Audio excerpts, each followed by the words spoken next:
muerte llegó pateando la puerta del hospital. Llevaba prisa por recoger a un enfermo. Caminó por los pasillos, ignorando los letreros de no fumar. Al llegar a la habitación 402, entró sigilosamente para no ser escuchada. Al lado de la cama estaba el enfermero, deslizando la mano por el cuerpo de su paciente dormida. La muerte recargó la barbilla en el hombro del enfermero y le dijo al oído: «Hola, enfermo», antes de meter su huesuda y helada mano en su corazón.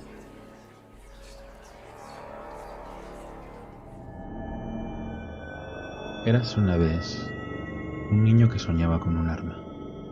Acurrucado en el silencio, el niño hablaba consigo mismo. Si tuviera un arma, ella aún me cantaría todas las noches. Si tuviera un arma, ella me seguiría dando un beso antes de dormir. Si tuviera un arma, no habría tenido que enterrarla. Si tuviera un arma, él no la habría golpeado hasta la muerte. Si tuviera un arma, él se habría largado, dejándonos en paz. Si tuviera un arma, él no metería mujeres a esta casa. Si tuviera un arma, él no me golpearía cuando está borracho. Si tuviera un arma, podría jugar en el patio. Si tuviera un arma, él no me encerraría en mi habitación. Si tuviera un arma, borraría esa sonrisa de su cara. Si tuviera un arma, mi espalda no tendría marcas de su cinturón. Si tuviera un arma, él escucharía lo que tengo que decir. Si tuviera un arma, le mostraría que él también sangra. El niño huyó siguiendo las luces de otra ciudad, y los años pasaron como en un desfile de pésimo gusto. Los retoños, tarde o temprano, se convierten en árboles, y las víctimas, tarde o temprano, se convierten en villanos. Érase una vez un hombre que consiguió un arma.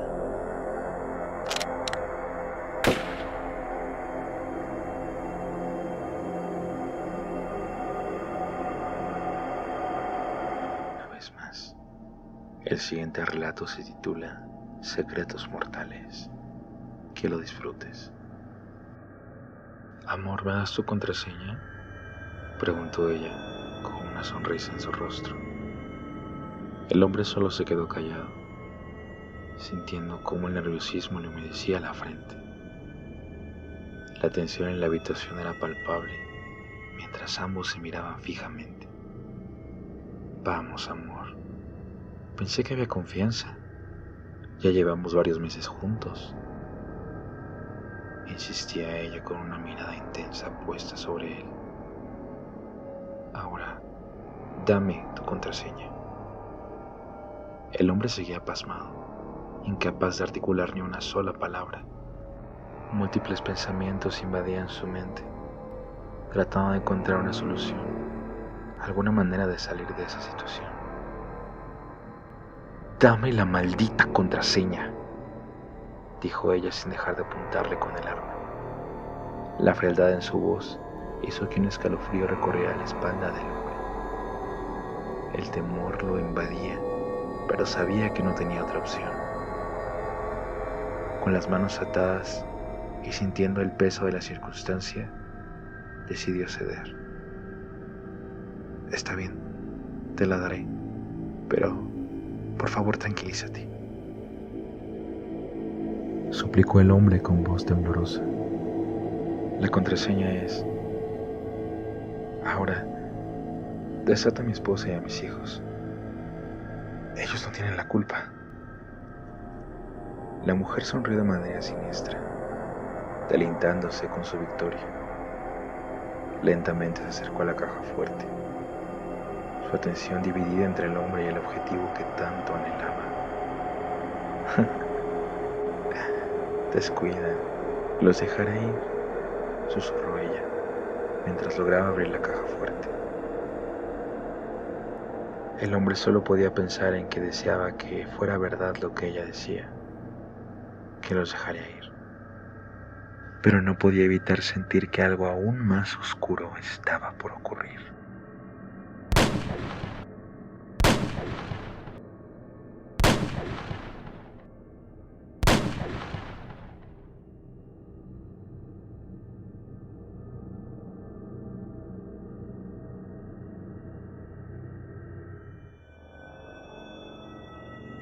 La última vez que lo vi, estaba atado en el sótano, sangrando. No entiendo qué hace frente a mí con un revólver en sus manos.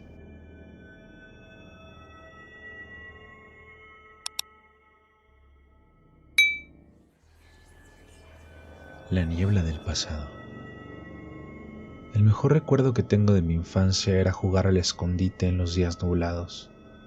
La niebla era tan pálida, tan densa, tan misteriosa, que podía tocarla, lanzarla. Si te quedabas quieto, desaparecías en ella. Era como nadar en un mar de ahogados. Un día, tras jugar, mi madre me preguntó qué hacía en la niebla, y le dije que jugara al escondite con los otros niños. Ella me respondió que no había ningún otro niño en la niebla. Desde ese día, no he vuelto a ver a los hijos de la niebla. Todavía hoy los echo de menos. Algún día espero reunirme de nuevo con ellos. Son los únicos amigos que he tenido.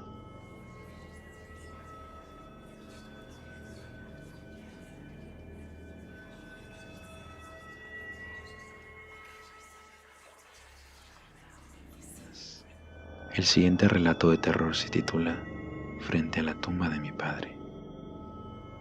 Que lo disfrutes. Papá, siempre fuiste un ser violento, lleno de odio. Y me hiciste mucho daño cuando era niño. Pero heme aquí, después de tantos años, parado frente a tu tumba. El hijo dejó escapar un suspiro, mientras los terribles recuerdos de su infancia resonaban en su mente. Pero su determinación no se desvaneció. Sabía que había llegado el momento de enfrentar sus demonios del pasado y al fin cerrar ese capítulo tan oscuro de su vida de una vez por todas. Pero hijo, sácame de aquí. Aún no estoy muerto, exclamó su padre con una voz entrecortada y desesperada. El hijo se detuvo un momento. Con los ojos llenos de furia y resentimiento respondió: «Lo sé», y continuó lanzando tierra. Las súplicas del padre se volvieron más desesperadas, pero el hijo permaneció impermutable. A medida que la tumba se llenaba lentamente, el hijo saboreaba su venganza. Se regocijaba en la impotencia de su padre, atrapado bajo la tierra, escuchando sus súplicas desesperadas. Cada golpe de la pala era un acto de liberación, un paso más hacia la redención personal, hacia la libertad. Finalmente, cuando la tumba estuvo completamente cubierta, el hijo se quedó por un momento allí, observando el montículo de tierra con total satisfacción. Y entonces se alejó sin mirar atrás, pues sabía que nunca más volvería a ser víctima de su padre.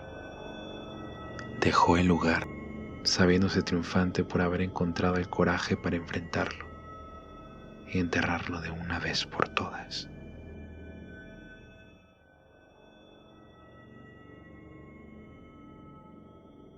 Hace ya un par de años, en Guadalajara, Jalisco, ciudad donde nací y crecí, y donde también conocí a mi esposa. Los primeros años estuvimos rentando, hasta que por fin pudimos comprar una casa.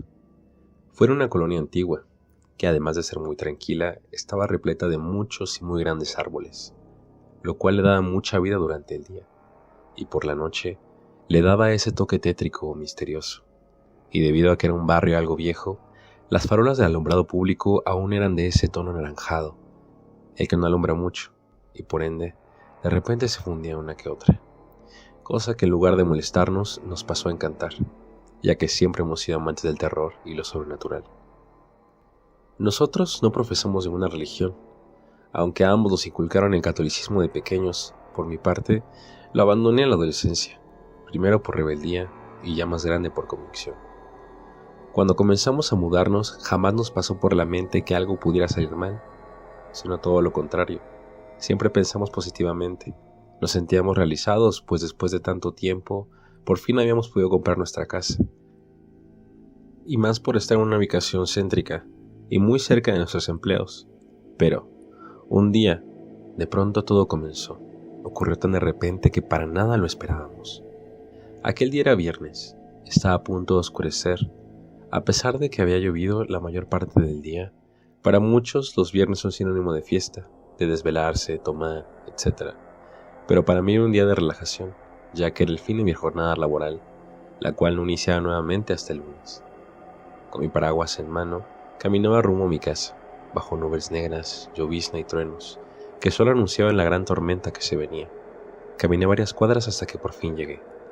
Mi esposa me recibió con un beso, como siempre, aunque esta vez fue un poco menos efusivo, debido a que llegué algo mojado y lo que quería era subir a quitarme esa ropa, darme un baño, bajar a cenar, y así fue. Era para mí la noche perfecta. Fin de semana, me podía desvelar con mi esposa viendo películas de terror, y como buen cliché, teníamos de fondo los truenos, relámpagos, la lluvia. Nuestros gatos, que también ya habían cenado, parecía que también los había relajado la lluvia, pues se quedaron dormidos, y así ya no los tendríamos corriendo de aquí para allá. Todo parecía perfecto, mirar la lluvia un rato. Fumamos un cigarro y optamos por eso en lugar de las películas. La tormenta, que estaba en el pleno apogeo, sacudía de un lado a otro los árboles.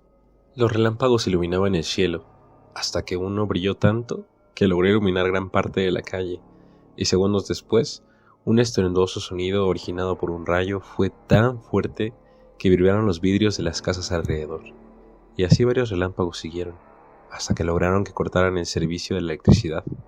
La lluvia comenzó a hacerse más fuerte, al lado de no lograr ver las casas de enfrente, debido a la inmensa cortina de agua.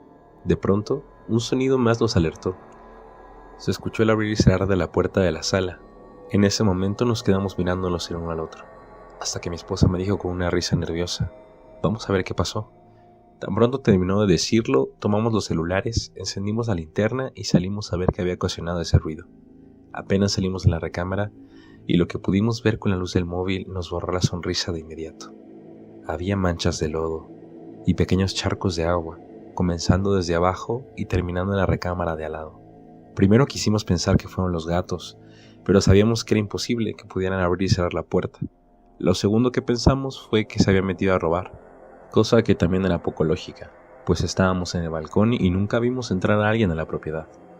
Decidimos calmarnos, nos armamos de valor y revisamos el otro cuarto, el cual utilizábamos como guardarropa y recámara de visitas.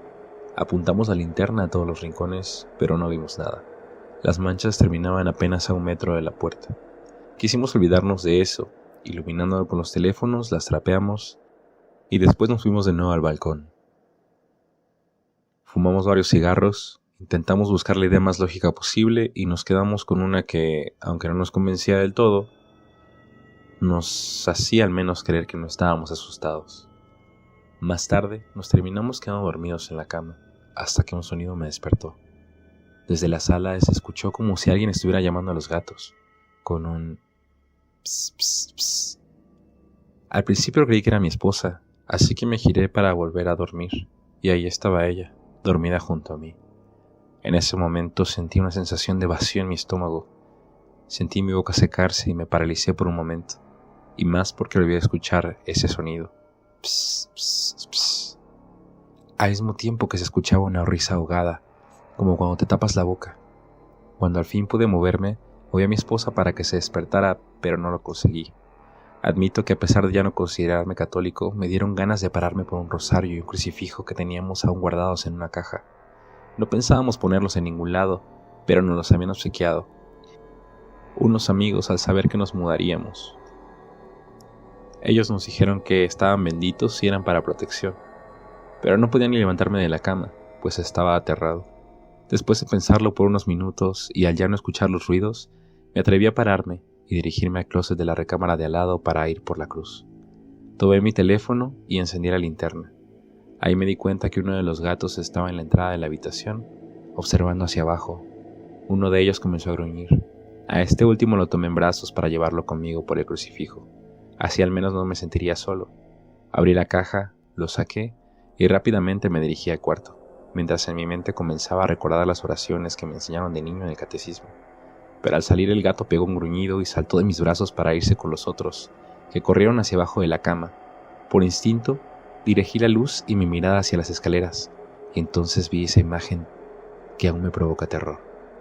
Un Cristo de tamaño real se dirigía a mí, subiendo los escalones con pasos largos y apresurados, que los pasaba de dos en dos.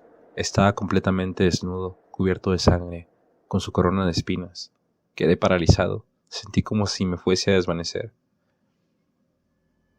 Entonces, eso se paró a unos metros de mí, inclinó la cabeza al lado izquierdo, luego del lado derecho, y después la volvió al centro, y me dijo con una voz que parecía la de varias personas a la vez: me estás rezando a mí. Estás rezándome a mí. Soltó una carcajada y me dijo: ven, hijo mío, acércate, no temas, yo soy el Cordero de Dios. Anda, sé real, introduce tu mano en mi costado. Dijo eso al mismo que metía su mano en esa herida y la retorcía. Luego la mano izquierda la puso sobre su boca y por el orificio de esta pasó su lengua larga y oscura, moviéndola de arriba abajo, para después echarse a reír de nuevo y decir: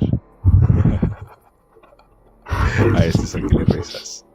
No puede ayudarte, no existe. Yo soy más que él.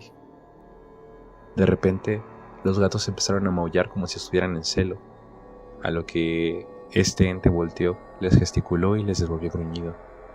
Y eso fue lo último que recuerdo, debido a que caí enseguida desvanecido. Mi esposa me contó lo siguiente.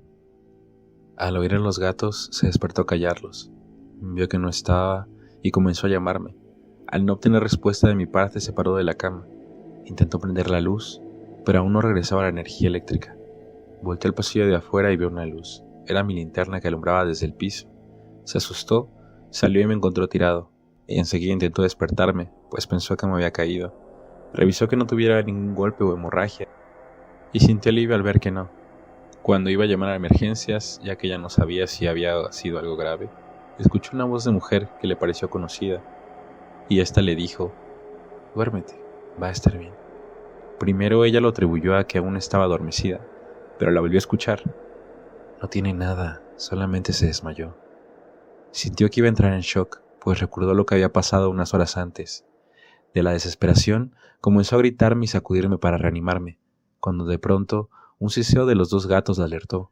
Giró al ver qué era lo que pasaba, y de nuestra cama se levantó una figura, misma que se sentó a la orilla de la cama y se puso de pie dirigiéndose a ella. Quiso tomar mi móvil para iluminar, pero no pudo. También estaba paralizada. Entonces, entre lo que pudo ver, dijo que era mi mamá, la cual sabía que había muerto hace 5 años, por lo cual era imposible. La figura se paró frente a los dos, se tomó la mandíbula con una mano y con la otra el cabello, haciendo movimientos como si ésta fuese a masticar. Esta cosa le estiró la mano y le dijo: vente, ahí déjalo, vamos a divertirnos tú y yo, para después soltar una risa corta. Trató de rezar y este ente se inclinó para sentarse frente a ella, cruzó las piernas, apoyó los codos en las piernas, recargó la cabeza en sus manos y sonriendo le dijo: oremos juntas, pidamos por él al tipo de la cruz. Mi esposa comenzó a llorar, cerró los ojos apretándolos fuerte, gritó al sentir que algo se abalanzó contra ella, pero solo era Julián, el más grande de los gatos, que comenzó a sisear y gruñir. Cuenta que solo escuchó una risa más, pero ya no quiso abrir los ojos y solo se quedó ahí, sentada junto a mí. Abrazó a Julián hasta quedarse dormida. A la mañana siguiente, desperté desorientado, sin saber de dónde estaba. Al recobrar el conocimiento vi a mi esposa recostada en mis pies, aún dormida, y a Julián sobre su costado. La desperté, se me quedó viendo un momento y se lanzó a abrazarme enseguida. La energía eléctrica ya había vuelto, pues vimos el foco de la recámara encendido. Nos levantamos y le pregunté qué sucedía, que por qué lloraba, pero me dijo que fue una tontería, que salió del baño, me vio acostado en el piso y se asustó, y al ver que no reaccionaba, se desmayó. Yo dudé en lo que me dijo, pues en ese momento recordé lo acontecido anoche. Enseguida se lo conté, y ahí fue cuando ella también me relató lo que había pasado. Fui al vestidor a cambiarme y noté algo extraño. Enseguida llamé a mi esposa, que rápidamente vino. Le señalé el sofá cama. Allí estaban 2 figuras talladas en piedra. Lo más extraño es que esas mismas figuras las habíamos visto un domingo antes, en un mercadillo de antigüedades. Y sé que eran esas porque estuvimos a punto de comprarlas, pues nos gustaron mucho. De hecho, el viejito del puesto nos dijo: son los únicos a los que les han gustado. Nadie más se ha interesado. Llevo años que las traigo y son los primeros que preguntan por ellas. Ántenle, anímese a llevárselas. Y bueno, a pesar de que no eran caras, preferimos comprar un teléfono de los años 30. Quizá nuestro deseo de tenerlas fue la que las llevó hacia nosotros. Entonces, lo único que se nos ocurrió hacer fue tirarlas. Nos aterró pensar en cómo y por qué habían llegado hasta ahí. Por eso le atribuimos a esas figuras los hechos de anoche. Creímos que manteniéndolas lejos de la casa ya no sucedería nada raro, pero estábamos muy equivocados. Un par de días después encontramos las figuras en el patio. Nos dimos cuenta porque Julián venía gruñendo hacia donde estaban las figuras. Casi grité al verlas. Entramos en pánico, las rompimos y las tiramos, esta vez en el camión recolector de la basura.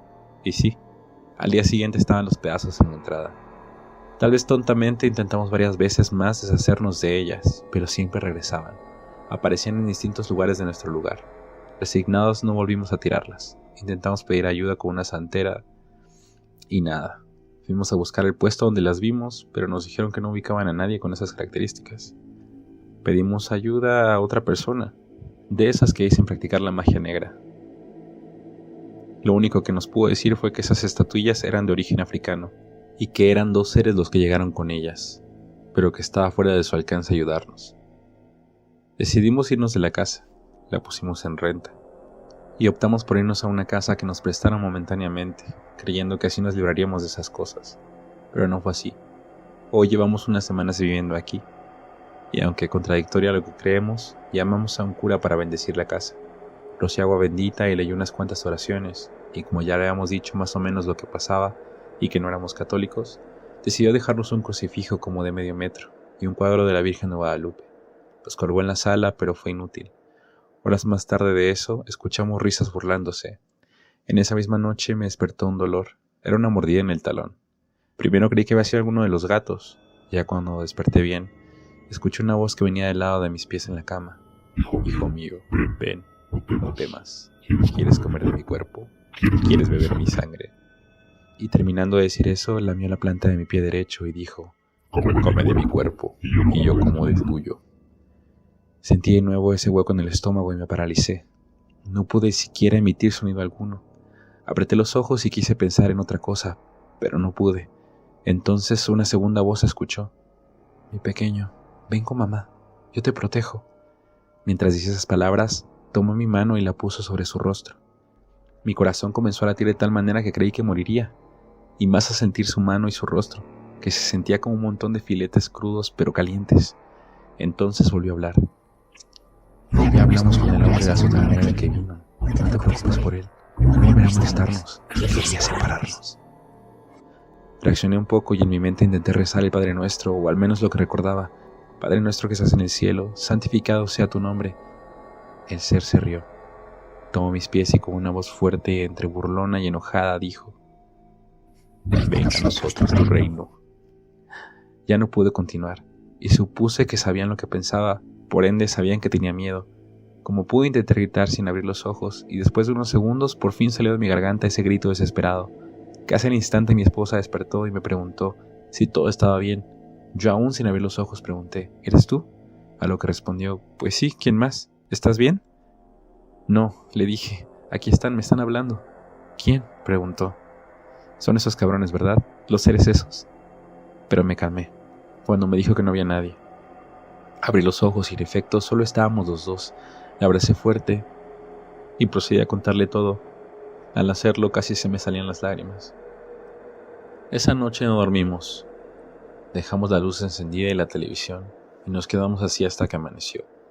Por la mañana, mientras desayunábamos, decidimos hablar sobre qué haríamos. Ya no podíamos hacernos los tontos.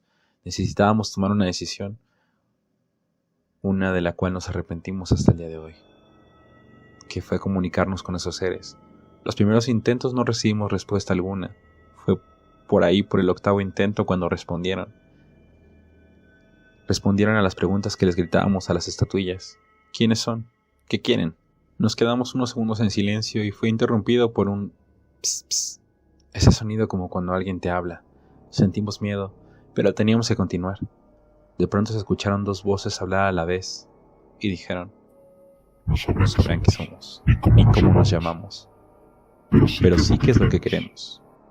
Mi esposa me tomó de la mano y me señaló horrorizada la Virgen de Guadalupe era la que estaba hablando.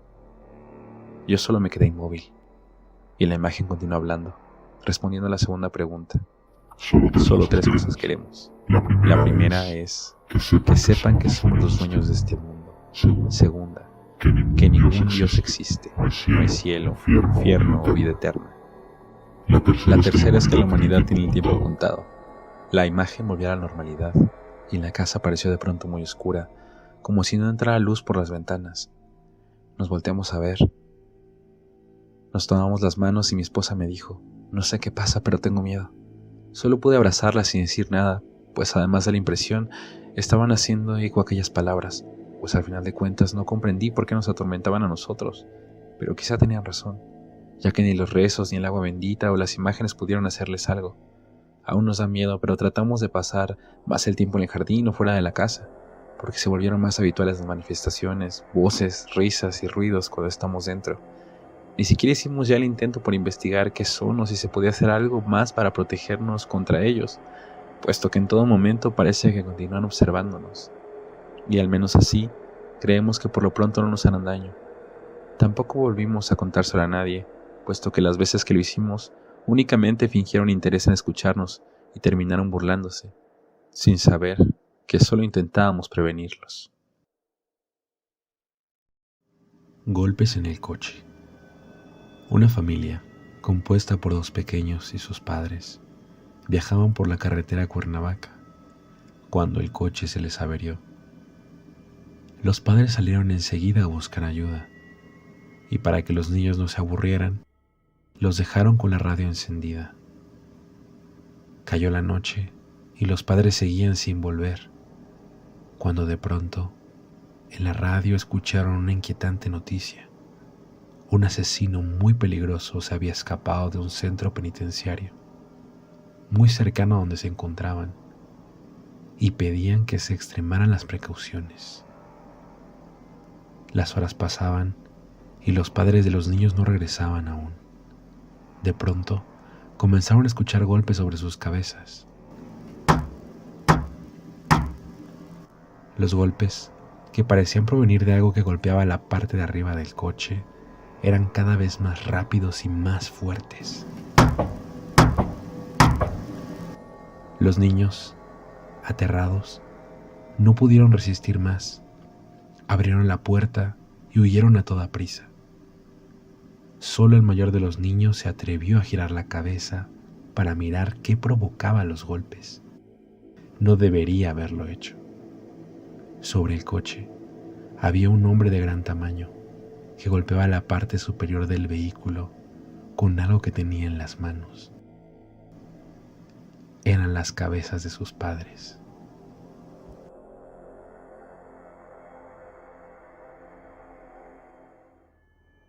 ¿Y en serio eres famosa?, preguntó el hombre entusiasmado. Se puede decir que sí, respondió ella. Vaya, nunca me había acostado con una famosa, dijo él mientras se ponía la camisa. Eres muy guapa. Pero si eres famosa, ¿por qué nunca había visto tu rostro antes? Antes de poder escuchar la respuesta, el hombre recibió un potente golpe en la cabeza. Digamos que tengo otro tipo de fama, respondió la asesina en serie.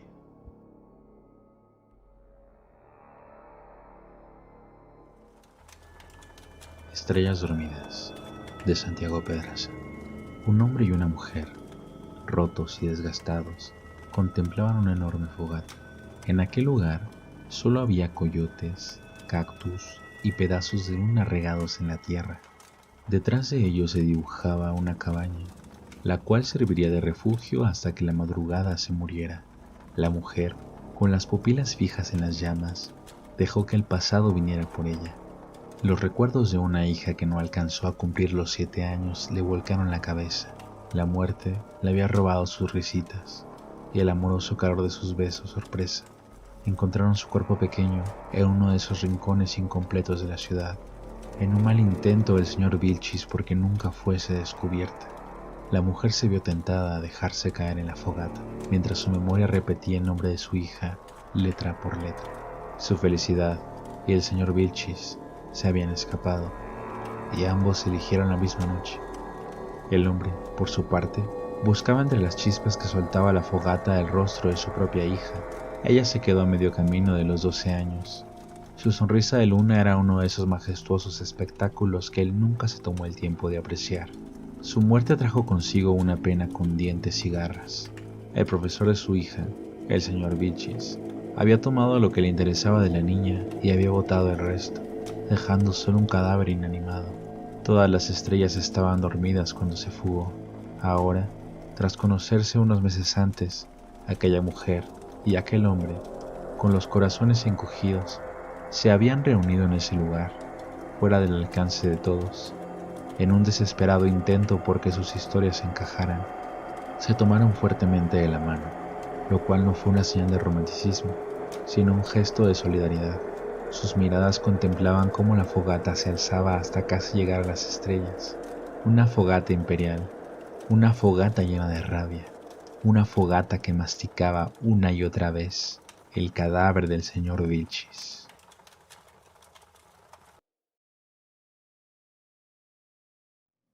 El disfraz perfecto, por Citacosis. Ponte el disfraz de una vez que vamos a llegar tarde, advirtió la mamá. Ya casi estoy. Mira, solo me falta el parche, contestó el niño y se marchó a su cuarto.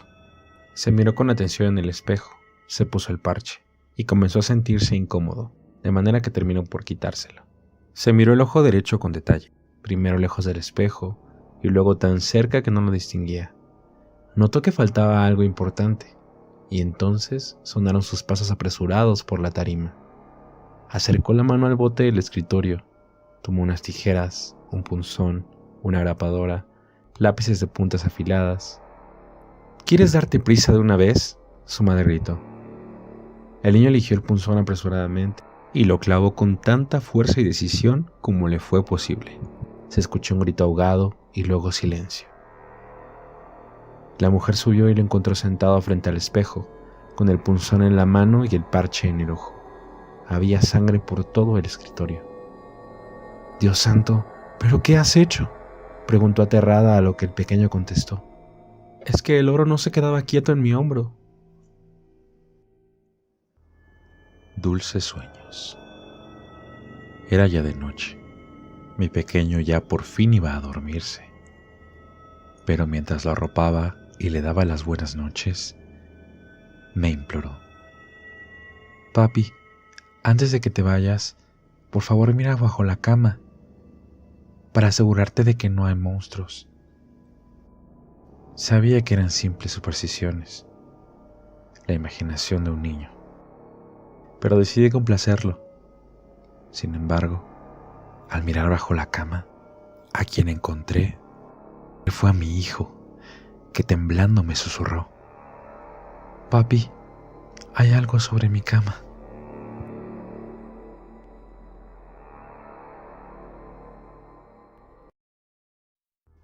Hogar, dulce hogar. Era ya bastante tarde. Llegué a casa muy cansado tras un largo día de trabajo. Estaba listo para por fin disfrutar de una relajante noche en completa soledad.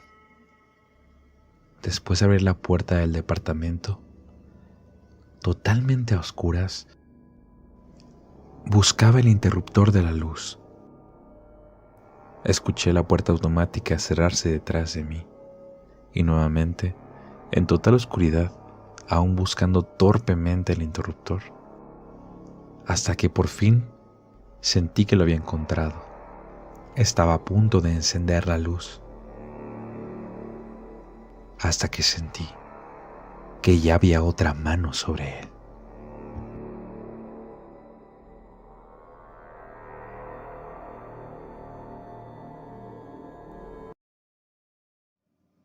Esa muñeca. De pequeño, Mi madre coleccionaba muñecas de todo tipo. Recuerdo que las tenía esparcidas por toda la casa. Tenía una en su cuarto en particular que me daba bastante miedo. Era una muñeca con vestido rojo y puntos blancos. Estaba en la cómoda a un lado de su cama. Siempre que entraba a su cuarto, sin importar dónde me encontrara, me topaba con sus ojos clavados sobre mí, como si siguiera todo lo que yo hacía al entrar a su habitación. Un día, armado de valor, tomé la muñeca, la metí en una bolsa de plástico y la escondí en el fondo del ropero de mis padres, para así no tener que verla cada vez que entraba en esa habitación. Por la noche, me desperté súbitamente, debido a un fuerte trueno que venía de una gran tormenta. Cuando me disponía a volver a dormir, algo llamó mi atención. Por el rabillo del ojo, vi una pequeña sombra fuera de mi puerta, que era, o al menos parecía, de un objeto de cristal. Intenté asomarme un poco más, pero con lo oscuro que estaba el cuarto, no veía casi nada. Entonces, un relámpago iluminó brevemente el pasillo afuera de mi cuarto, y ahí fue cuando la vi. Era la muñeca. Asustado, corrí a mi cama de nuevo, me cubrí con las sábanas intentando asimilar lo que posiblemente había visto, y ya no supe en qué momento, pero volví a dormirme. Por la mañana siguiente, mi madre me envió a su habitación por su bolsa, ya que íbamos de salida. Al entrar y dar con ella, sentí un escalofrío en la espalda. Me giré y oí una exclamación. Sobre la cómoda estaba la muñeca en la misma posición de siempre, con aquella mirada siguiéndome. Quise pensar que mi madre la había encontrado en el escondite donde la dejé, pero al ver que me demoraba, ella fue a buscarme y me preguntó dónde la había encontrado, ya que la tarde anterior se la había pasado buscándola por todas partes, sin dar con ella. Quizá, y solo quizá, no aluciné lo que creí ver la noche anterior.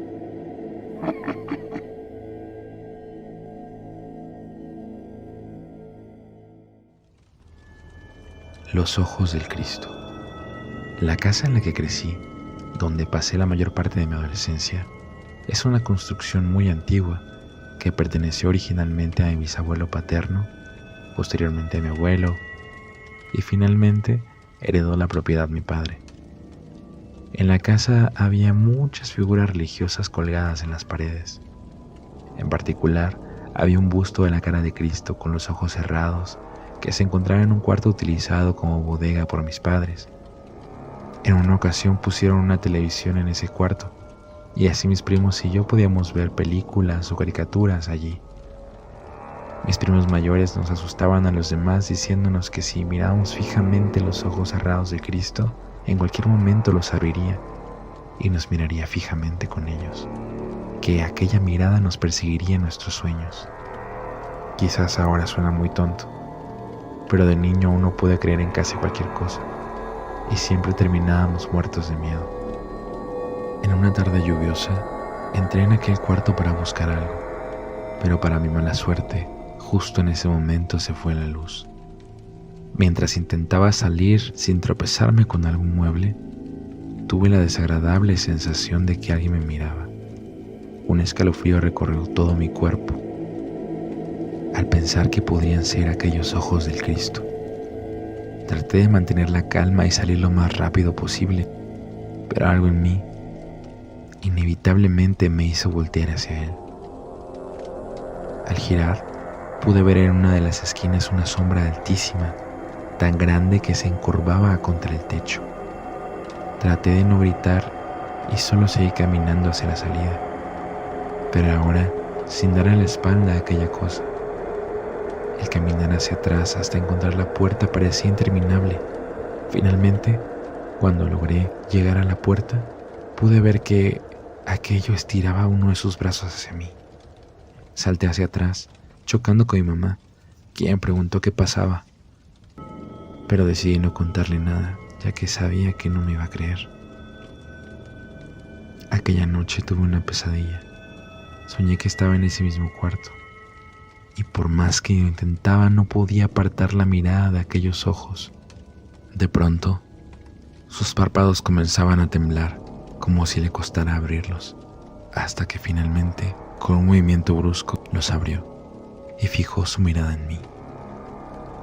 Al verlo me di cuenta de que las cuencas estaban completamente vacías y en ellas solo había una infinita oscuridad. Desde entonces, siempre que visito la casa de mis padres, evito pasar por ese cuarto.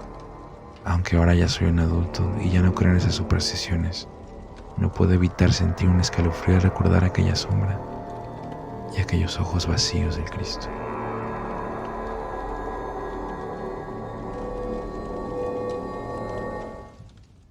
Había pasado varios meses muy feliz, cómodo, tranquilo.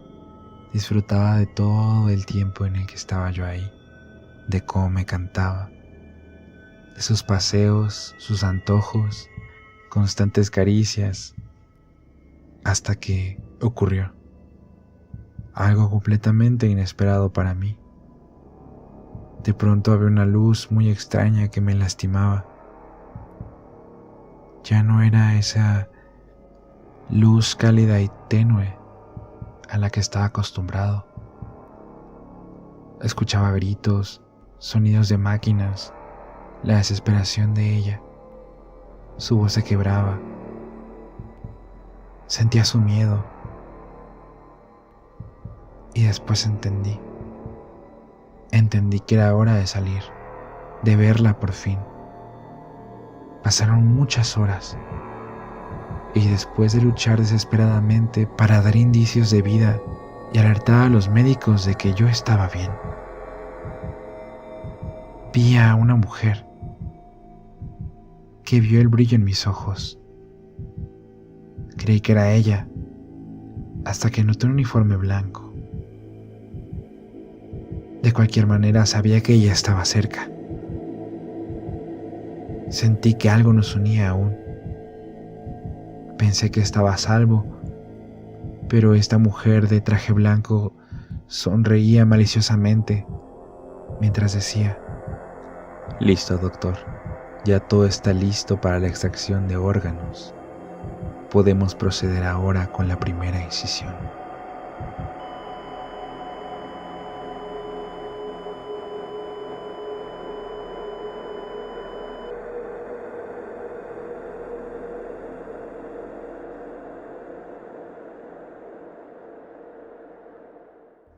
Aquel día empezó como cualquier otro.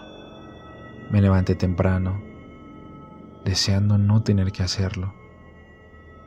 Odiaba mi trabajo, odiaba la rutina, odiaba sentir que no había dormido lo suficiente, que no me daría tiempo de desayunar, que tendría que lidiar con el tráfico, con el imbécil de mi jefe.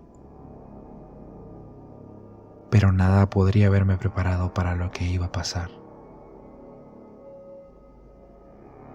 Nuevamente me dieron las 8 de la noche. Sabía que me esperaba un largo camino a casa. Estaba tan cansado que decidí no irme en transporte público de regreso. Había pedido un Uber.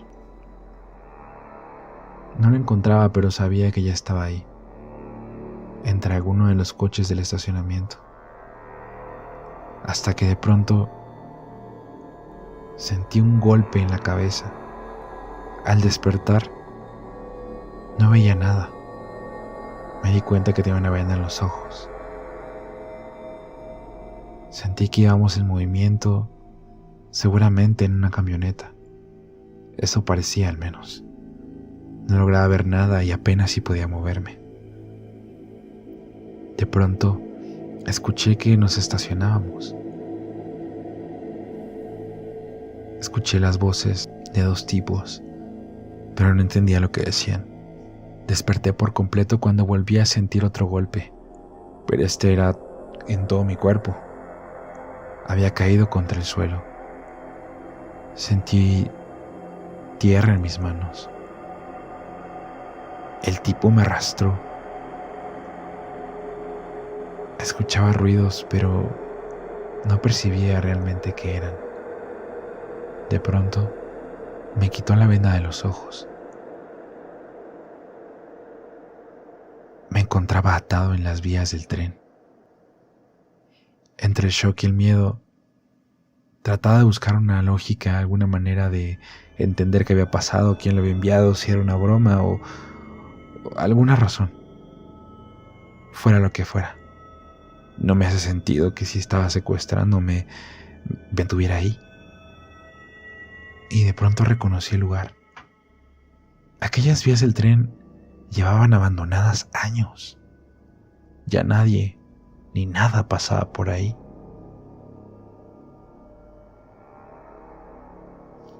Entre el cansancio y no saber qué hacer, empecé a reír. Vi que el hombre simplemente se alejó. Y yo le grité: «¡Maldito idiota! ¿Qué no sabes que nadie viene por este lugar hace años? ¿No lo sabes? Te estoy hablando, idiota». El tipo seguía caminando. Ignoraba mis gritos. De pronto volteó y me dijo: «Por supuesto que lo sé. No solo está abandonado este lugar, ahora es una sección completamente restringida. Así que, por más que grites, por más que pidas auxilio, aquí nadie te va a escuchar. Nadie vendrá».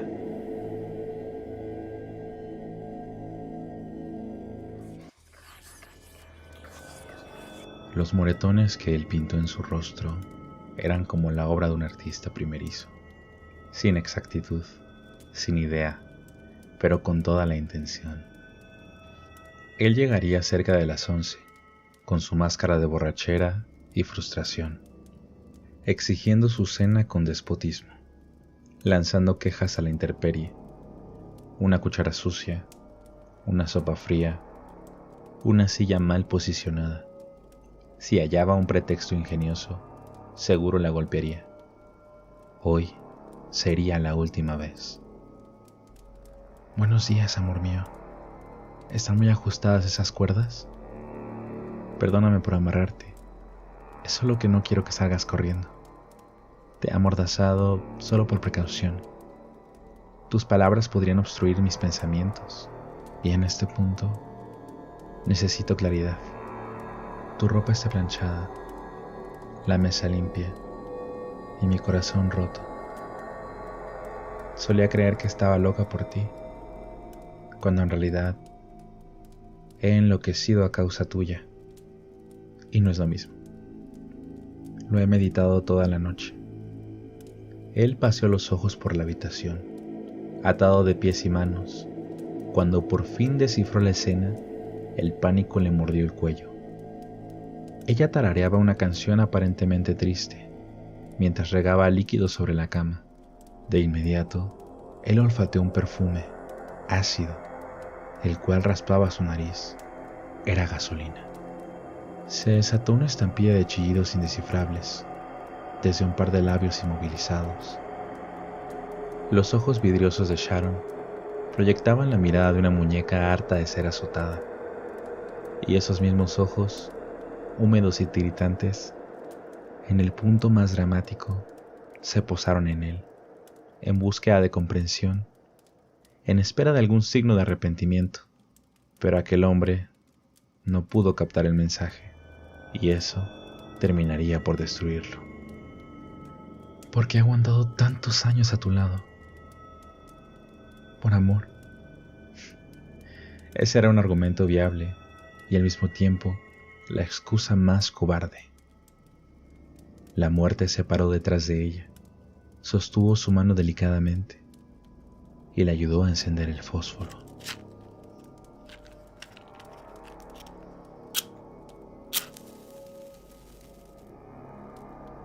Si te gusta este contenido, suscríbete para más. Hasta la próxima.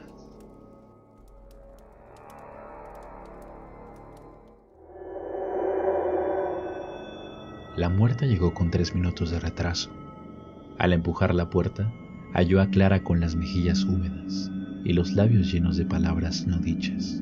Un revólver humeante y el cadáver de un mal hombre yacían cerca de ella, vestigios de su ataque de furia. La muerte le acercó un papel y una pluma, mientras le murmuraba tiernamente una advertencia. No tienes mucho tiempo. Los vecinos escucharon el disparo, así que escribe y luego vete. La mano de Clara se deslizó sobre el papel y las líneas se convirtieron en el mensaje que sus labios nunca pudieron formular. Se oyeron sirenas, se oyeron neumáticos acercarse con frenesí. Clara soltó el bolígrafo y salió del lugar. La ciudad se la tragó. La luna borró sus huellas.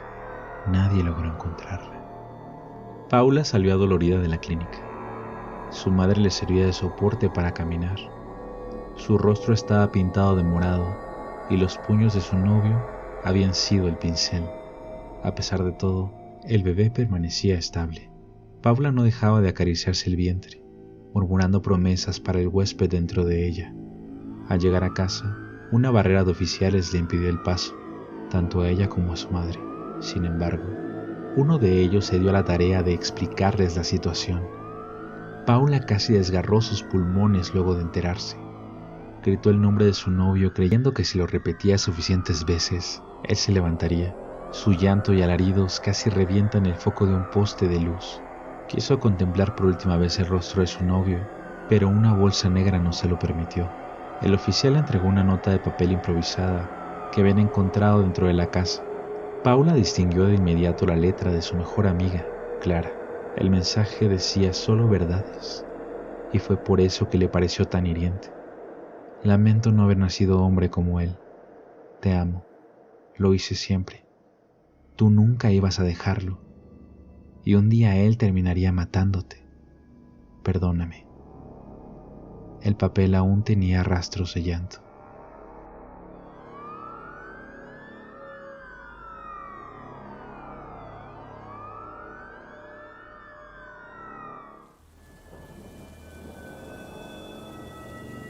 Llueven lágrimas, llueve sangre, llueven balas. Ella era dulce, una criatura con corazón de porcelana. Quizá por eso los hombres siempre la pisaban. Llegó 2 horas más temprano, insertó la llave sin preocupación. La puerta del departamento soltó un leve rechinido. Entonces el mundo colapsó. En la sala había 2 cuerpos al calor de la intimidad. Las piernas de una extraña abrazaban la cintura del hombre al que ella tanto amaba. Su garganta formó un nudo imposible de desamarrar. Sus venas bombearon gasolina por un instante, y un "no es lo que parece" salió disparado desde el sofá. Se desató una lluvia cálida en los ojos de la chica, y las palabras se alejaron lo más posible de sus labios. Una masa de recuerdos la embistió mientras subía las escaleras. El viaje a París, las caricias de medianoche, los proyectos que sacrificó por él, las 1000 tonterías que le perdonó, las promesas que ahora se quemaban a fuego lento. Revolvió el closet en una salvaje búsqueda. Las lágrimas habían dejado un rastro húmedo detrás de ella. El pasado y el presente chocaban con violencia. Después de despedazar el orden que regía dentro del closet, finalmente halló la pequeña caja que buscaba. Un arma descansaba dentro, ligera, brillante, ansiosa. Ellos se vestían apresuradamente cuando ella regresó, y en cuanto el arma los miró de frente, sus rostros se decoloraron. El gatillo aguardaba ansioso su gran momento de protagonismo. Los labios entreabiertos no supieron qué palabras dejar escapar. El tiempo tuvo miedo de seguir avanzando, de dar un movimiento en falso y destruir el universo. Ahora solo existían aquellos 4: ella, él, la tercera y el silencio. 2 gotas ardientes resbalaron por las mejillas de la chica. Su mandíbula temblaba, sus ojos gritaban: te lo di todo. El sol se alejó de las ventanas, los edificios gritaron enardecidos. La rabia apretó el hombro de la chica y su dedo se hundió en el gatillo. Llueven lágrimas, llueve sangre, llueven balas.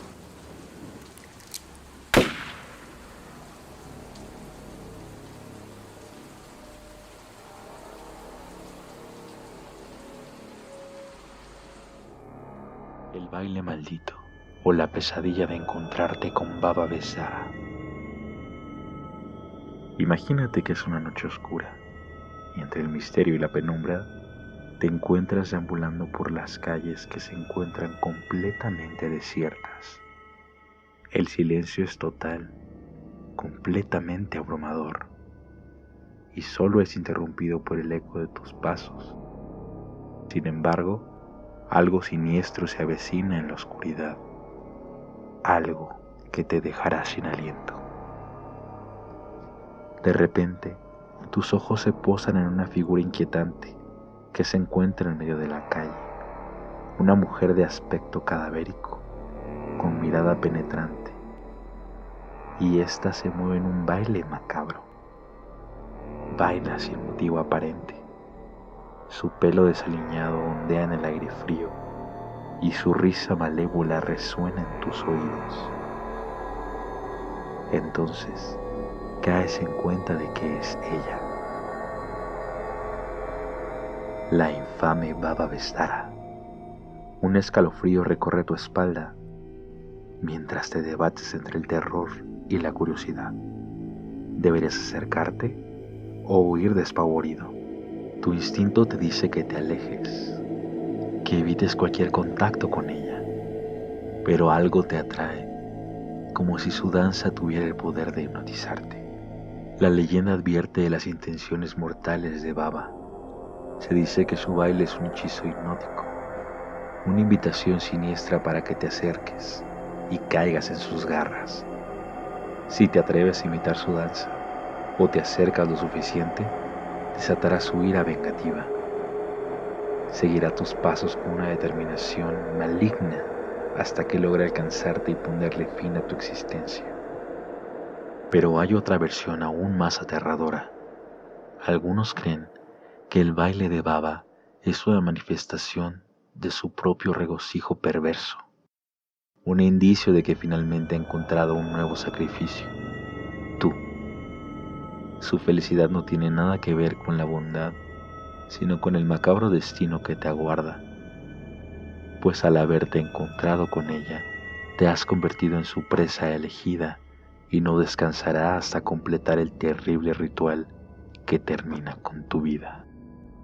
El pánico se apodera de ti, y mientras luchas por mantener la calma, te preguntas, ¿cómo escaparás de esta terrible pesadilla? Tu mente se nubla, las opciones comienzan a desvanecerse ante la amenaza inminente. Corres y corres a través de las calles, pero sientes su presencia acechándote en cada esquina.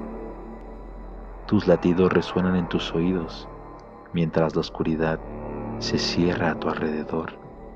El miedo te consume y en el último instante, cuando estás a punto de sucumbir ante la abominable anciana, despiertas de tu pesadilla. Te encuentras en tu cama, empapado en sudor, agradecido de que todo fue un sueño. Pero las imágenes persisten en tu mente y te preguntas si la leyenda de Baba Vestara no es más que una historia de terror urbana. Mientras te incorporas, miras por la ventana hacia las calles silenciosas. ¿Será solo paranoia o hay algo de verdad en estas leyendas? Más vale que andes con cuidado la siguiente vez que te encuentres deambulando a altas horas de la noche. Si te ha gustado este video, suscríbete para más. Hasta la próxima. Bienvenido nuevamente. El siguiente relato se titula El payaso maldito. De niño, mi habitación estaba llena de muñecos de peluche. Entre todos ellos, había uno en particular que siempre me provocó una extraña sensación de inquietud. Un payaso. Con el tiempo, esa incertidumbre se convirtió en miedo. Comencé a tener pesadillas, cada vez más frecuentemente. Y el payaso siempre aparecía en ellas. Su presencia me aterraba tanto que empecé a temer quedarme solo en mi habitación, en especial durante la noche. Sentía su mirada clavada en mí desde el estante donde se encontraba, rodeado de todos los otros muñecos y peluches. Para intentar evitar su mirada, decidí colgarlo siempre en el fondo del estante, detrás de todos los otros juguetes. Pero en algunas ocasiones, cuando despertaba por la mañana, me encontraba al payaso en mi cama o incluso enfrente de ella. No quería ser supersticioso, así que no mencioné nada a mis padres. Sin embargo, a medida que siguió corriendo, decidí tomar medidas drásticas. Un día, decidí guardarla en una caja y dejarla en el fondo del armario. Esa caja estaba llena de juguetes que planeaba donar o desechar, y supe que ese era el destino adecuado para este payaso. A pesar de estar en perfectas condiciones, no permitiría que aterrorizara a otro niño. Tomé unas tijeras y lo destrocé por completo, asegurándome de que nunca volvería a verlo, y así jamás volvería a inquietarme. Después de aquel acto de liberación, las pesadillas continuaron, pero ya no estaban relacionadas con el payaso. Parecía que había eliminado al fin la fuente de mi miedo, pero algo en mí me decía que no había resuelto el problema completamente. A medida que pasaban los días, empecé a notar que otros objetos aparecían en un lugar distinto a donde los habíamos dejado, sin alguna explicación. Una lámpara que había dejado en una esquina terminaba en el centro de la habitación. Un portarretrato se cayó sin razón aparente, y había susurros que se hacían presentes en las horas más silenciosas de la noche. Todo indicaba que el terror volvía a instalarse en mi vida, pero esta vez sin una figura física a la cual culpar. ¿Era posible que el payaso hubiera dejado una especie de maldición? ¿O que fuera simplemente una presencia maligna en mi habitación? Traté de encontrarle una explicación racional, pero los sucesos extraños continuaron. Cada vez eran más intensos y perturbadores. Finalmente, cuando no pude soportarlo más, le conté todo lo sucedido a mis padres, desde las pesadillas hasta los objetos en movimiento y los siniestros susurros por las noches. Preocupados por mi bienestar, le hablaron a un experto en estos casos que conocía a una vecina. Él descubrió que efectivamente había una presencia sobrenatural en mi cuarto. Sin embargo, no logró determinar si estaba relacionada directamente con el payaso o si había sido atraída por mi miedo y las energías negativas que había generado. A partir de ese día, mi habitación se convirtió en un lugar prohibido para mí. Mis padres decidieron que era mejor que durmiera en otro lugar de la casa, mientras buscaban alguna otra solución definitiva al problema.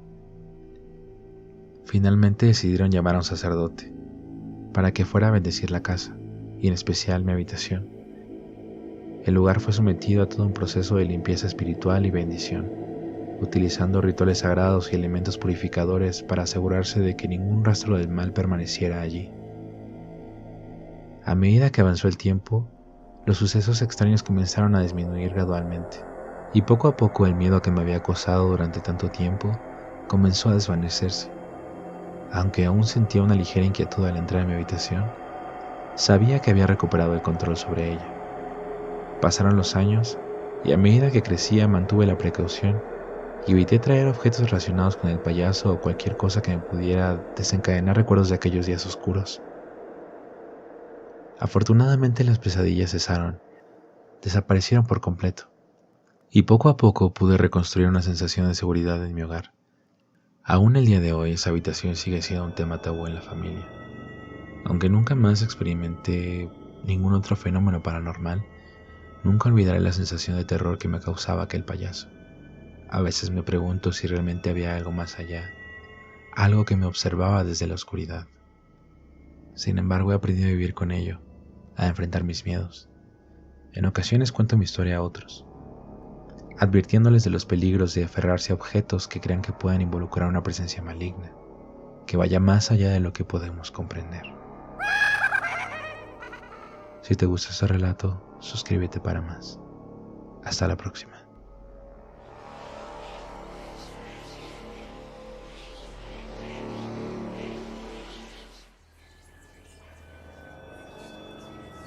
Habían pasado ya algunos meses desde la muerte de mi prometida. Me encontraba caminando por la calle, completamente sumido en el dolor y soledad tras su pérdida. De repente pasé por uno de los puestos de flores, donde muchas veces me detuve a comprarle un ramo. El vendedor llamó mi atención haciéndome señas para que me acercara, y al hacerlo me entregó una hermosa rosa roja, y dijo: «Esta es para la bella mujer que te acompaña». En ese momento no pude evitar sentir un escalofrío recorriendo mi espalda. porque iba completamente solo. Al voltear y no ver a nadie, simplemente recibí la flor y asentí, agradeciéndole el gesto. Me había desconcertado mucho lo ocurrido, pero con el paso de los días llegué a olvidarlo.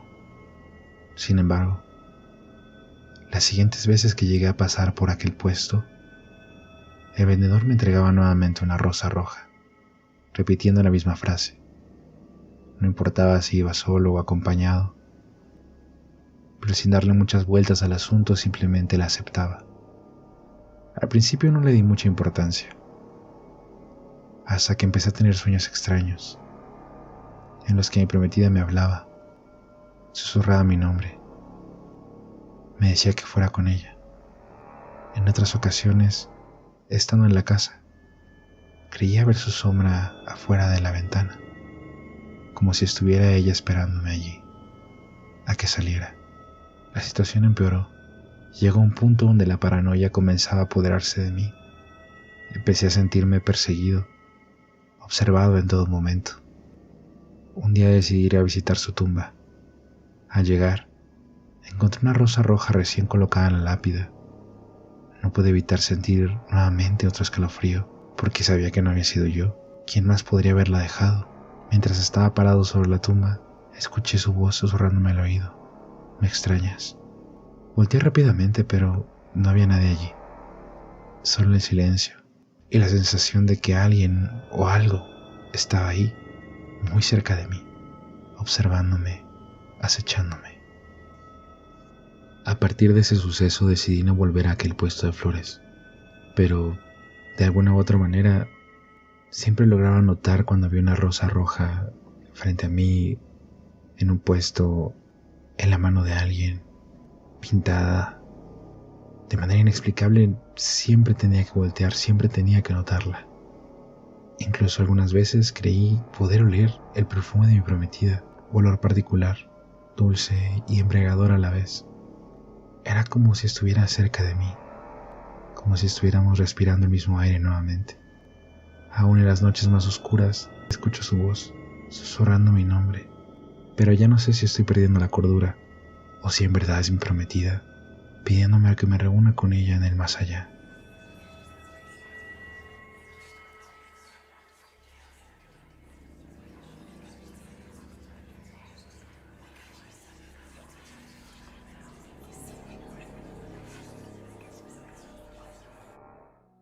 Libertad, de Jorge Duarte. Aquel viejo y fuerte árbol donde colgaban las cuerdas del columpio, allí viví mi infancia. Pasé mi adolescencia recostada bajo su sombra, leyendo y tomando cerveza. Concuerdo que la naturaleza es armonía, paz y libertad, sobre todo libertad. Me liberó de mi cuerpo cuando me ahorqué.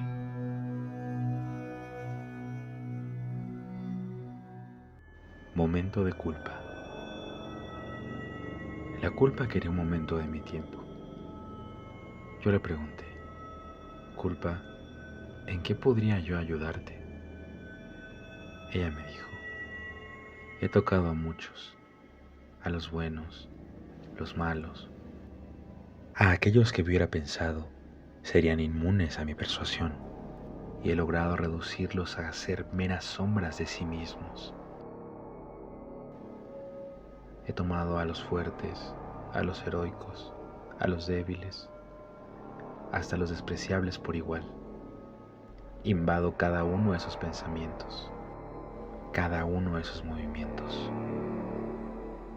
Sus matrimonios fracasan, se deprimen, caen en la desesperación. Algunos no logran sobrevivir, pero la mayoría emerge con una gran mejoría. ¿Cómo es eso posible?, pregunté. ¿Cómo es que alguien puede mejorar después de haber sufrido tanto dolor? La culpa respondió, los hago verse a sí mismos por quienes son en realidad. ¿Y cuál es el objetivo final de eso?, le pregunté. Con pesar en su voz, la culpa dijo, ese es el problema. Me he llegado a odiar a mí misma. Odio lo que hago. Me siento terrible. Así que estás sintiendo la ira de la culpa. La culpa miró hacia abajo y solamente asintió. La culpa volteó de nuevo hacia mí y me dijo: he intentado llegar a ti una y otra vez, pero nada parece funcionar. ¿Por qué crees que sea eso?, le pregunté. La culpa respondió: porque eres un monstruo. Así que te tomó todo este tiempo el finalmente darte cuenta y llegar a esa conclusión.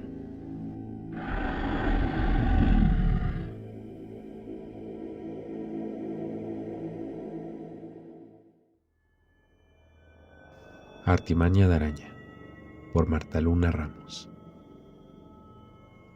Puntual, como todos los días, a las 5 de la mañana, don Juan camina rumbo a su trabajo, la estación del ferrocarril. Su paso es firme, de hombre maduro, y deja entrever que su labor cotidiana no es una carga, antes bien, constituye un motivo de orgullo. Presuroso, recorre las oscuras y silenciosas calles empedradas del apacible pueblo, que empieza a despertar.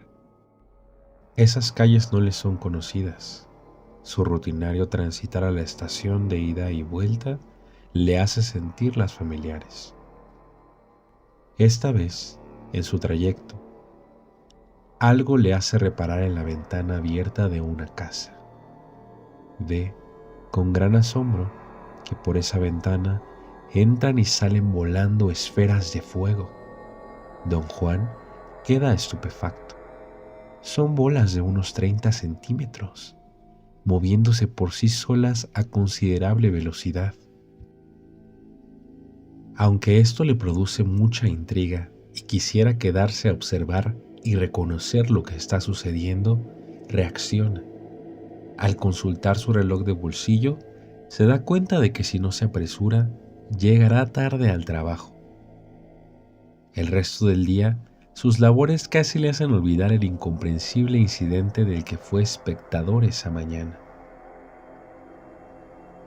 Al final de la jornada, puntual, a la hora que el silbato lo anuncia, se pone su chamarra de mezclilla y el sombrero de fieltro, y se encamina rumbo a su hogar. Pasa nuevamente por la casa de la ventana abierta. La reconoce a la luz del día. Dentro se escuchan lamentos de mujeres. Curioso, se asoma por la ventana y descubre el motivo de los llantos. Su naturaleza de hombre justo y compasivo le hace preguntarles desde la calle si requieren ayuda.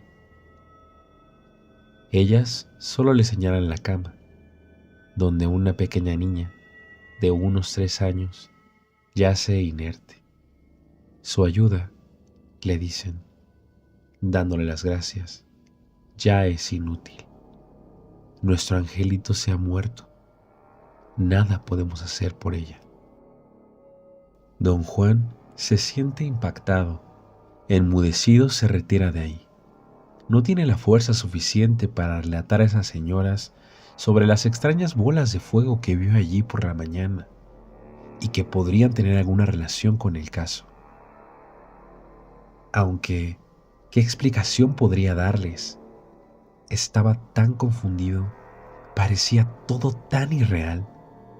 Sin embargo, trata de averiguar con los vecinos si notaron tan extraño fenómeno. Algunos evaden responder, otros lo niegan entre duda y espanto. En su búsqueda, llega a un solar donde en el fondo se encuentra una barraca cuya entrada está prácticamente oculta con matorrales. En el interior, semioscuro, lleno de triques impregnados al igual que todo, a olor de viejo, a suciedad, a decrepitud, alcanza a divisar a una anciana que parece enroscada en un camastro y cuyo aspecto hace juego con su derredor. A pesar de su repugnancia, Don Juan siente algo instintivo que lo hace introducirse al lugar. La anciana, entre señas, balbuceos y algunas pocas palabras, lo hace acercarse. Don Juan trata de explicar la razón de su búsqueda, aunque con muchas dudas de que pueda entenderlo y revelarle algo acerca de ello. Inesperadamente, la mujer se vuelve más comunicativa, se revuelve en el camastro y ante la sorpresa y el espanto de él, clavándole unos ojos terribles, le dice con voz cansada que algunas veces del cerro cercano bajan volando unas bolas de fuego que se introducen en las casas donde hay niños pequeños. Son brujas, le asevera. Vienen a chuparle la sangre a los niños. Así se alimentan de su energía, pero además de esa forma se duplican. Don Juan queda pasmado. Difícilmente puede reaccionar ante tan espantoso hecho. Por fin, las palabras salen de su boca. Pero, ¿usted cómo lo sabe? ¿Y por qué no ha avisado a la policía y alertado a la gente? Verá, dice la anciana, ya estoy muy vieja y cansada. Ahora soy como una araña, esperando que a mi nido llegue una presa, como ahora llegó usted. En poco tiempo y sin ofrecer resistencia, don Juan, hombre al fin, se dejó envolver en las redes de la bruja araña, quien repentinamente se había transformado en irresistible y voluptuosa hechicera. Los vecinos no escucharon el grito ahogado, escalofriante de don Juan, de quien no se volvió a tener noticia. Pero cuentan que algunas noches de ese solar entran y salen volando bolas de fuego. Algunas personas, haciendo gala de mayor conocimiento sobre estos hechos, afirman que las dichosas bolas de fuego son enviadas por la hechicera como una magnífica artimaña para atraer a sus presas.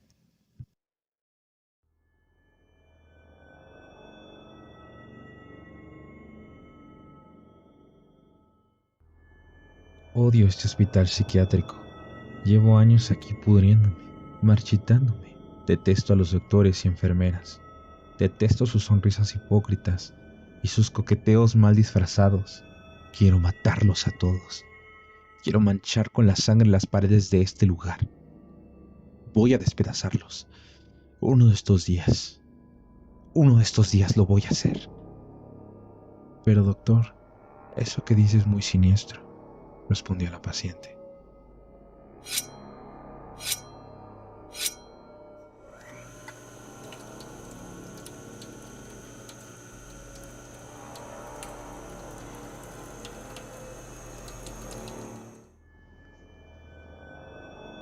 Bienvenidos una vez más. El siguiente relato se titula El videojuego. Tan pronto como ingresó al área de juegos, supo exactamente hacia dónde se dirigía. Navegó entre grupos de niños, voces provenientes de las computadoras, luces intermitentes y timbres vibrantes. Pasó frente a un grupo de máquinas tragamonedas antiguas, las cuales se encontraban completamente vacías y yacían en ese lugar como aparatos mecánicos ya obsoletos. La máquina que buscaba se encontraba hasta el final, en un rincón débilmente iluminado. Suspiró aliviado al ver que no estaba siendo utilizada. La pantalla de la máquina estaba apagada y fija, enmarcada en un armazón amarillo, con una hilera de palancas y botones. Junto a la ranura de las monedas había un dibujo púrpura de una mujer vestida elegantemente al estilo victoriano. Un gran sombrero descansaba sobre su cabeza, y su cabello estaba cuidadosamente peinado hacia ambos lados. La figura mostraba una expresión de horror, y con la palma de la mano cubría su boca. Detrás de ella apenas se vislumbraba la sugerencia de una figura al acecho. con un tono muy suave de blanco. Colocó su maletín en el suelo, al lado de la máquina, y con los dedos inquietos buscó una moneda en sus bolsillos. La pantalla se iluminó, y enseguida mostró la imagen de un hombre siniestro, sosteniendo un cuchillo en la mano, a lo alto, como un cazador listo para acechar. Se deslizó rápidamente entre los bloques de edificios y desapareció. Los gráficos eran excelentes y extremadamente realistas. La pantalla se llenó de bloques de letras azules mostrando las instrucciones sobre un fondo azul celeste. Los examinó rápidamente, ansioso por comenzar el juego. Presionó un botón y la imagen cambió enseguida, revelando un grupo de estrechas y sombrías calles, con edificios lúgubres alineados en sus bordes. En el centro de la pantalla, una figura solitaria, la suya, se detuvo. Una mujer vestida con estilo victoriano, llamada Paula, se acercó a él. Presionó la palanca hacia adelante y su personaje empezó a moverse. Recordaba que él tenía que quitarse su sombrero. De lo contrario, la mujer no tendría confianza y no iría con él. Juntos avanzaron hasta el primer escalón y él dejó que ella cruzara la primera intersección. Una vez llegando a la siguiente calle, por la cual sabía que tenía que pasar, era consciente perfectamente que eso era una trampa para principiantes, y ya tenía mucho tiempo desde la última vez que había caído en ella. La siguiente los llevaría a otro lugar. En cuanto llegó, se percató que uno de los personajes conocidos como los vigilantes estaba separando de extremo a extremo a dos mujeres desalineadas y alborotadas. Tenía que actuar con cautela allí, ya que perdería puntos si era descalificado. Esto si lo descubría uno de los vigilantes. Logró llevar a la pareja al callejón correcto, sintiéndose satisfecho al darse cuenta de que estaba completamente desierto. Logró llevar a su pareja al callejón correcto, sintiéndose satisfecho al darse cuenta que estaba completamente desierto. El latido de su corazón se intensificó cuando comenzó a mover su figura junto a la de la mujer y se unió al sonido de una respiración agitada y laboriosa. Esta parte del juego estaba cronometrada. Debía jugar contra reloj. Sacó un cuchillo de su abrigo y tapó la boca de Paula mientras le cortaba el cuello de lado a lado. Las líneas de un brillante color rojo palpitaban en la pantalla, pero no la tocaban. Bien. No había salpicado por la sangre. Ahora sí venía lo difícil. La depositó en el suelo y comenzó a sacarle las entrañas, abriendo su abdomen a la altura del diafragma, siempre pendiente del reloj. Terminó con 20 segundos de ventaja y movió su hombro triunfalmente. Esto antes de que el vigilante, que se acercaba lentamente, pudiera alcanzarlo. Una vez que encontró una fuente pública para lavarse las manos, había completado la primera vuelta. La figura volvió a estar en el centro de la pantalla. Esta vez se acercaba a otra de las chicas, llamada Ana, y él la acompañó hasta el siguiente callejón abandonado.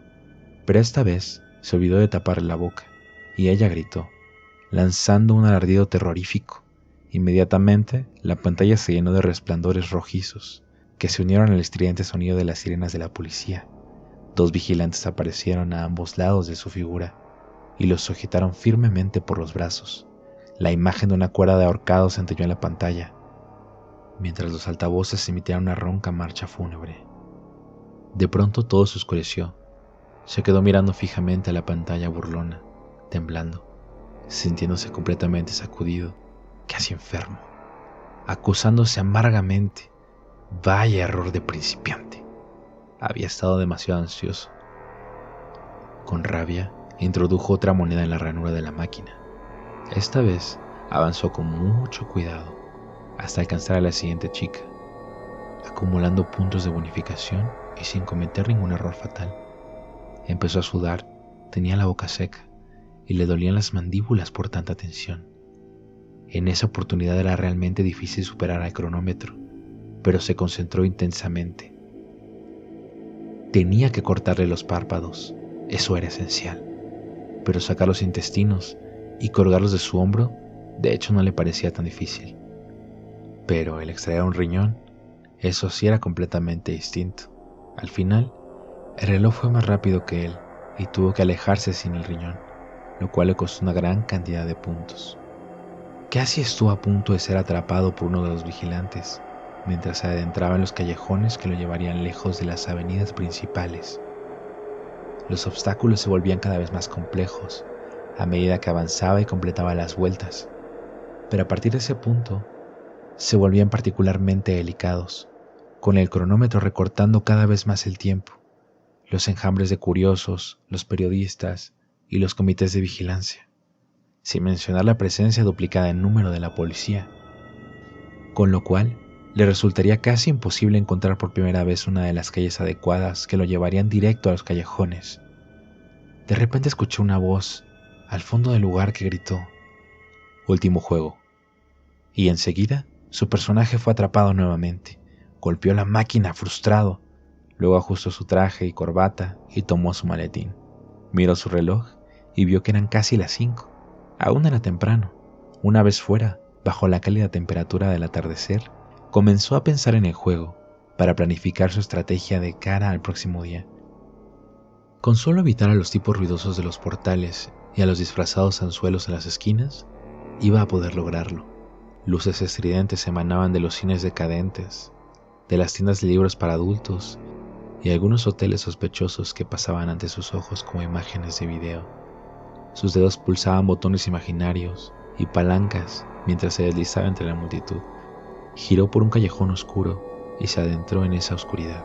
Luego se apoyó en los ladrillos, húmedos y fríos. Ajustó la clave en su maletín y lo abrió. La máquina. Había pensado en ella durante todo el día, durante toda su jornada laboral, prácticamente cada segundo, mientras esperaba ansioso a que fueran las 5 en punto. Pero había perdido otra oportunidad y aún no había logrado vencerla. Revolvió entre sus documentos dentro del maletín y sacó un enorme y pesado cuchillo. Esa noche practicaría un poco más. Esa noche llevaría su práctica a la vida real y al día siguiente podría finalmente vencer a la máquina. Pesadillas. Parece ser completamente realidad, y es ahí donde radica su efectividad, para hacernos sentir, temer, estremecer. Un momento estamos sanos y salvos, y al siguiente estamos al borde del precipicio, a un paso de la muerte. Las posibilidades son infinitas, como cuando imaginamos. Sin embargo, en las pesadillas no tenemos control alguno. Cuales piezas de ajedrez somos manejados, usados, controlados, sin remedio alguno. Podemos viajar al infierno mientras soñamos.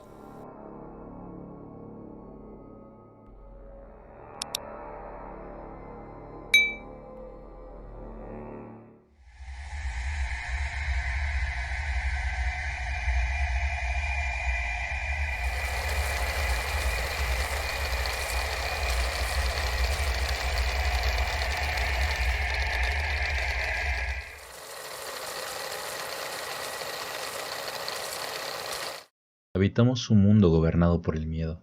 El miedo manda. El poder come miedo. ¿Qué sería el poder sin miedo? Sin el miedo que el propio poder genera para perpetuarse. El hambre desayuna miedo. El miedo al silencio que aturde las calles. El miedo amenaza.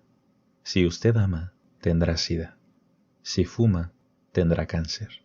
Si respira, tendrá contaminación. Si bebe, tendrá accidentes. Si come, tendrá colesterol. Si habla, tendrá desempleo. Si camina, tendrá violencia. Si piensa, tendrá angustia. Si duda, tendrá locura. Si siente, tendrá soledad.